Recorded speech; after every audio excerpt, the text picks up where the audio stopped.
यंदा गुरुवारी म्हणजे 27 ऑगस्ट रोजी नारळी पौर्णिमा साजरी करण्यात येणार आहे.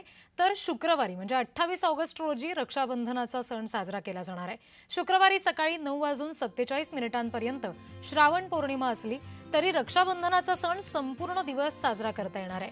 रक्षाबंधनासाठी शुक्रवारचा संपूर्ण दिवस शुभ असल्याचं पंचांगकर्ते आणि खगोल अभ्यासक दा कृ सोमन यांनी स्पष्ट केलेलं आहे. दरम्यान 28 ऑगस्ट रोजी खंडग्रास चंद्रग्रहण होणार आहे. मात्र हे चंद्रग्रहण भारतातून दिसणार नसल्याचं सुद्धा सोमन यांनी म्हटलंय. त्यामुळे ग्रहणाबाबत नागरिकांनी कोणताही संभ्रम बाळगू नये असंही त्यांनी स्पष्ट केलंय.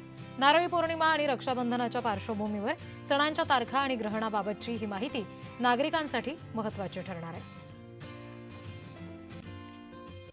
नारळी पौर्णिमेच्या दिवशी समुद्राला नारळ अर्पण करून शांत राहण्यासाठी प्रार्थना करायची असते.